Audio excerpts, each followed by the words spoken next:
the one and only podcast by a blind wrestling fan. Wrestling in the dark!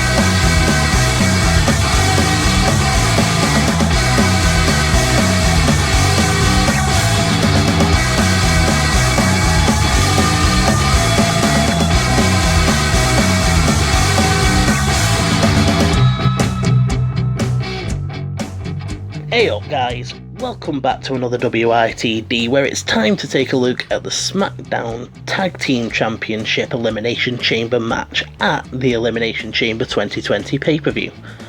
I apparently just don't know what's good for me because I struggle with tag team matches, I struggle with gimmick matches, and with main roster commentary matches. So why not watch a multi-tag team gimmick match on a main roster pay-per-view? I just couldn't help myself, to be honest. I've heard good things about the Oatis, Mandy, Dolph storyline. Everyone seems to be really behind Oatis at the minute, and I was intrigued to see where they'd go with him inside the chamber. I haven't seen anything of Miz and Morrison since they got back together, and was intrigued to see what John Morrison would do inside the chamber, as well as the Lucha House Party. So there was just quite a few things that drew me to this match. The beginning of it, I wasn't too much for, to be honest. It was the Usos and the New Day, and it was back and forth, and each got a few moves in, but there was nothing really of note.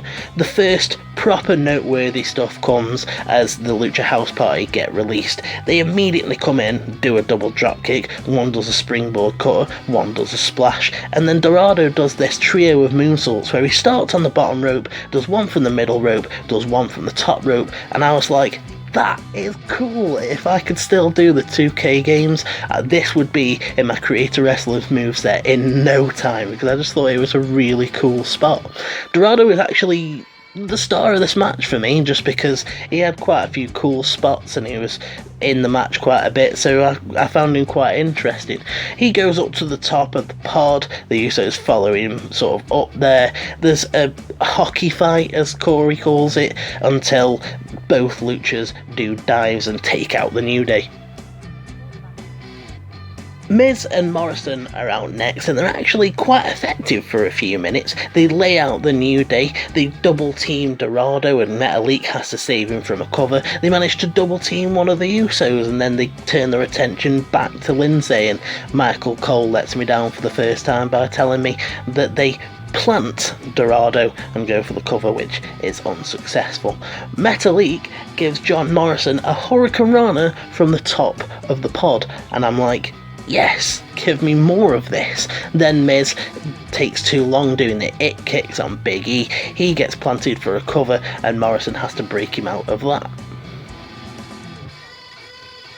Heavy Machinery are out next, and they run wild for a while, squashing the New Day over and over again. Oatis does his caterpillar elbow drop. We get a brawl in the centre of the ring until Dorado launches himself off the top of the pod, taking down everyone except Heavy Machinery, who give him the compactor and eliminate Lucha House Party from the situation. Dolph talks a lot of shit to Oatis and then ends up running away from him. He climbs up to the top of the pod. Tucky goes after him, feeds him to Oatis, and then does what Michael Cole calls a somersault off the top. And I was like, a somersault, Michael? Seriously? Like, I know that probably ended up being a senton or something like that, and it's just like, you couldn't have said that instead? A somersault? Really? And then again, I sort of felt a little bit let down with this massive spot. You get the unmistakable sound of pod just breaking, and then all of a sudden Michael Cole's going on about the fact that Oatis has gone straight through the pod and through the outer chamber wall, I think, and I was just like, okay, is that actually what happened, or are you just, you know, using hyperbole and bigging it up more? Because I was quite impressed, really. If he went straight through the chamber wall, that's a cool spot, because no one has ever really done that before, and Cole plays up on that. Unfortunately, this leaves Tucky to deal with the glorious dickheads on his own, and they end up giving him a glorious DDT and eliminating him from the situation. Rude and Ziggler are so caught up with gloating and mocking Oatis that they don't notice that the New Day are coming after them. They get laid out, and then the Usos hit them with splashes and they're eliminated. Kofi eliminates himself basically not long afterwards, launching himself off the top of the pod, doing a crossbody to no one, and then allows the Miz and Morrison to get a pin on him.